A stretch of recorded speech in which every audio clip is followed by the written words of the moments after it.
अस्सलाम वालेकुम। My name is Barkat Ali and welcome back to my another video.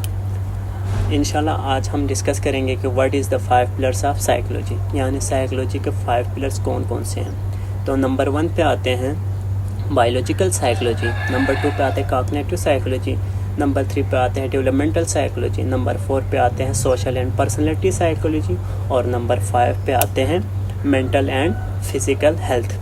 तो सबसे पहले हम डिस्कस करेंगे कि what is the biological psychology. Biological psychology क्या होते हैं। बायोलॉजिकल साइकोलॉजी में 2 कैरेक्टर्स आते हैं। नंबर 1 पे आते हैं बायोसाइकोलॉजी और नंबर 2 पे आते हैं न्यूरो साइंसेस। बायोलॉजिकल साइकोलॉजी में हम नॉर्मली डिस्कस करते हैं कि जेनेटिक्स के बारे में डिस्कस करते हैं, यानी जो जेनेटिक्स किसी ऑफस्प्रिंग में अपने पेरेंट्स से किस तरीके से आते हैं, कौन कौन से जेनेटिक्स आते हैं, उसके बारे में डिस्कस करते हैं। और जो न्यूरो साइंसेस होते हैं उसमें हम डिस्कस करते हैं हमारे जो ब्रेन होते हैं, हार्मोन्स वगैरह होते हैं और न्यूरोट्रांसमीटर्स के बारे में। इसके बाद आते हैं हमारे सेंसेशन आते हैं। सेंसेशन क्या है, यानी हमारे जो 5 ऑर्गन्स, सेंसरी ऑर्गन्स होते हैं उनके बारे में सेंसेशन में डिस्कस करते हैं। इसके बाद हमारे कॉन्शियसनेस के लेवल के बारे में स्टडी करते हैं। कॉन्शियसनेस के लेवल यानी हमारे जो कॉन्शियस होते हैं, किसी चीज़ के बारे में अवेयरनेस हो, किसी चीज़ के बारे में हमारे जो आइडियाज़ वगैरह उनके बारे में हम बायोलॉजिकल साइकोलॉजी में डिस्कस करते हैं। और दूसरे नंबर पे आता है कॉग्निटिव साइकोलॉजी। इसमें आप परसेप्शन के बारे में पढ़ते हैं, थिंकिंग के बारे में पढ़ते हैं और मेमोरी के बारे में पढ़ते हैं। परसेप्शन यानी आप किसी बंदे के लिए क्या परसेप्शन रखते हैं, उसके कैरेक्टर देख के, उसके बिहेवियर को देख के, उसके माइंड देख के आप उसके बारे में क्या परसेप्शन रखते हैं वो स्टडी करते हैं। थिंकिंग यानी आपकी जो थिंकिंग है, level of thinking, positive thinking है, नेगेटिव थिंकिंग है, किसी के बारे में बुरा सोचते हो, अच्छा सोचते हो, ये सारी चीज़ें इसमें पढ़ा जाते हैं। और मेमोरी में हम देखा जाता है कि किसी बंदे की जो मेमोरी, लेवल ऑफ मेमोरी है, या वो ज़्यादा ज़हीन है, कुन ज़हन है, या वो शॉर्ट लर्नर है, स्लो लर्नर है या फास्ट लर्नर है, इनके बारे में देखा जाता है कॉग्निटिव साइकोलॉजी में। नंबर 3 पे आते हैं डेवलपमेंटल साइकोलॉजी। इसमें हम 2 चीज़ें डिस्कस करते हैं। नंबर 1 पे आते हैं लर्निंग और नंबर 2 पे आते हैं लाइफ स्पैन डेवलपमेंट।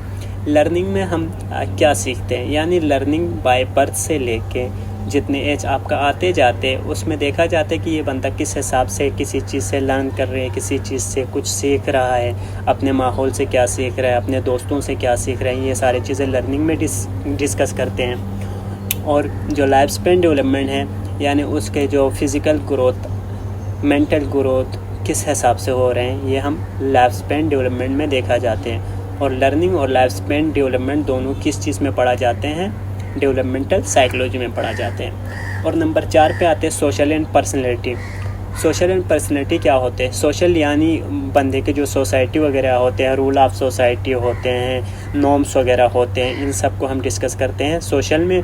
और पर्सनैलिटी क्या होते हैं। पर्सनैलिटी यानी किसी यूनिक कैरेक्टर को, एक बंदे से दूसरे बंदे में जो फ़र्क वगैरह नज़र आते हैं, उसके जो कैरेक्टर में, उसके बिहेवियर में, इसको हम पर्सनैलिटी में पढ़ा जाते हैं। फिर इसके बाद आते हैं इमोशंस।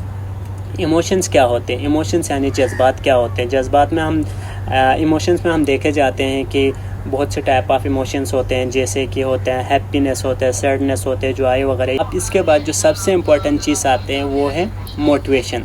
यानी मोटिवेशन क्या होते हैं, हौसला अफजाई क्या होते हैं। अगर आप कोई चीज़ करने बैठते हैं, कोई पढ़ाई करने बैठते हैं, कोई काम करने बैठते हैं, जब तक आपके पास कोई मोटिवेशन वगैरह ना हो तब तक आप कुछ भी नहीं कर सकते हैं।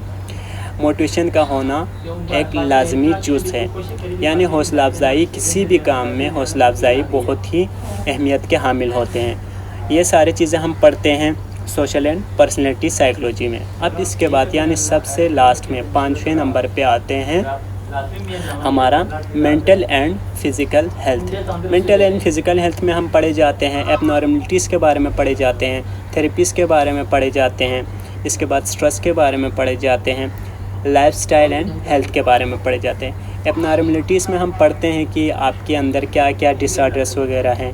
इसके बाद उनके जो थेरेपीज़ वगैरह, यानी इसके लिए कौन से थेरेपी वगैरह चाहिए, वो पढ़े जाते हैं। फिर स्ट्रेस लेवल, यानी आपके अंदर स्ट्रेस लेवल कौन से, हाई स्ट्रेस लेवल है, एक्यूट स्ट्रेस लेवल है, ये सारे चीज़ें हम पढ़े जाते हैं मेंटल और फिज़िकल हेल्थ में। इसके बाद लाइफस्टाइल और हेल्थ साइकोलॉजी, यानी इसमें हम पढ़ते हैं कि जो आपके अंदर जो लेवल ऑफ स्ट्रेस है उनको सप्रेसर करने के लिए, उनको कम करने के लिए कौन से थेरेपी वगैरह चाहिए।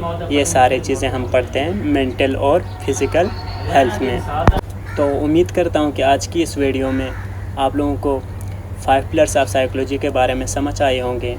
ऐसे ही अच्छे और शॉर्ट्स वीडियोस देखने के लिए मुझसे जुड़े रहें और अपना सपोर्ट दिखाते रहें। Thank you so much. खुदा हाफिज़।